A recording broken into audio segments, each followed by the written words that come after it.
Good afternoon, everyone. Happy Thanksgiving.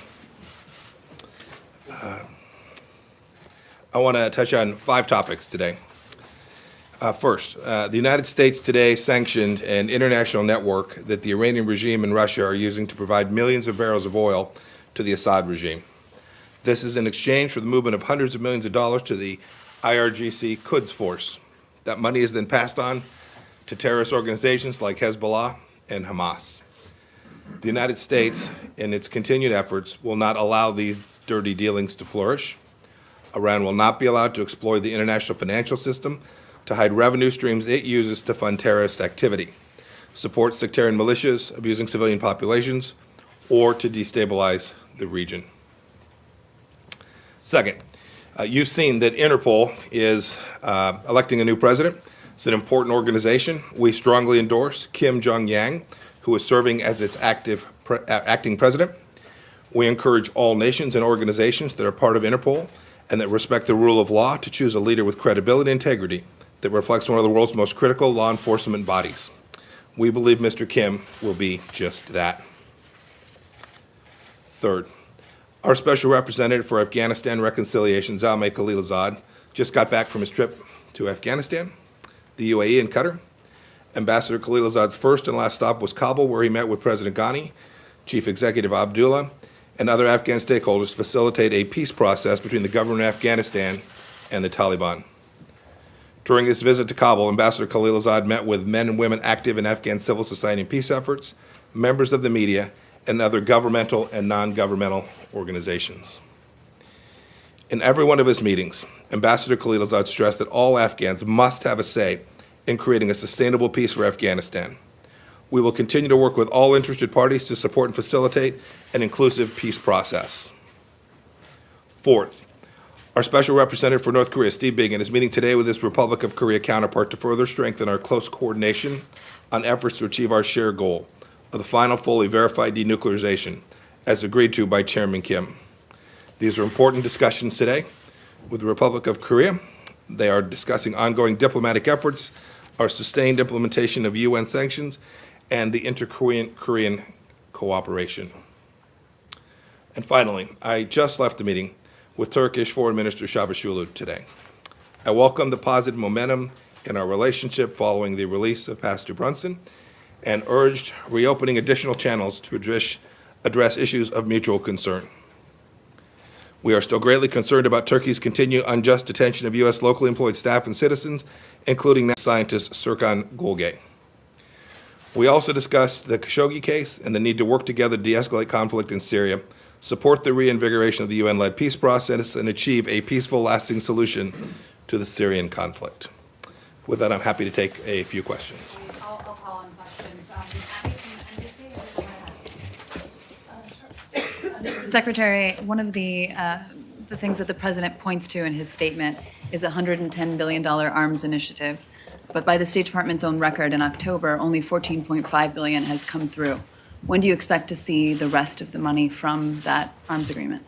Some of these contracts, the defense contracts in particular, are complex, lengthy contract negotiations. We are working diligently on the remainder of those. We actually hope that number will end up being even greater.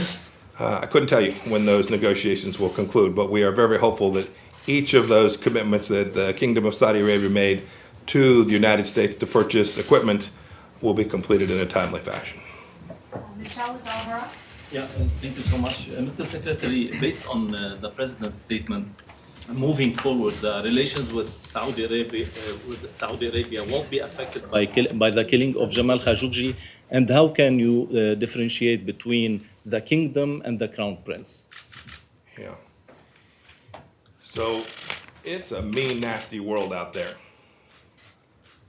The Middle East in particular, there are important American interests to keep the American people safe, to protect Americans, not only Americans who are here, but Americans who are traveling and working, doing business in the Middle East.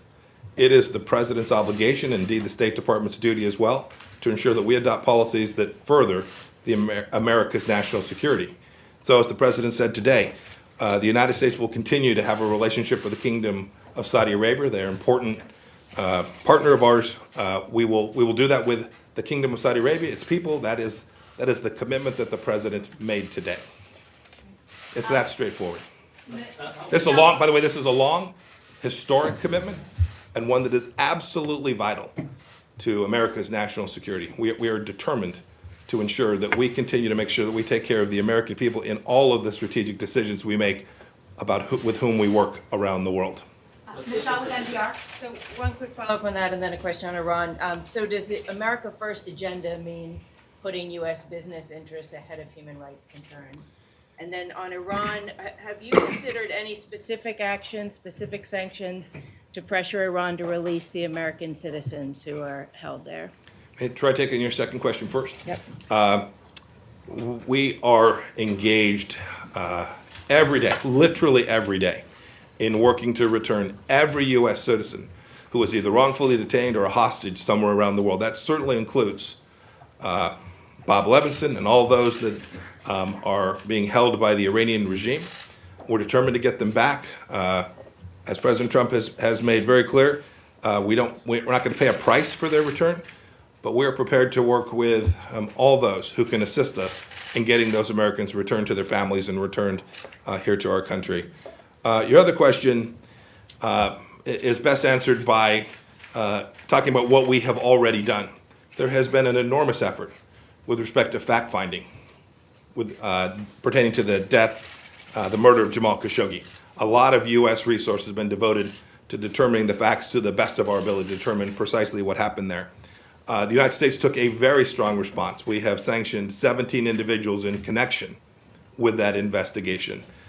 We are at the same time committed to making sure that we place America's national security interests and all the actions that take place in the context of doing the right thing to make sure that America continues to thrive and grow. And when we do that, the world is better off for it too, and the Middle East is better off as well.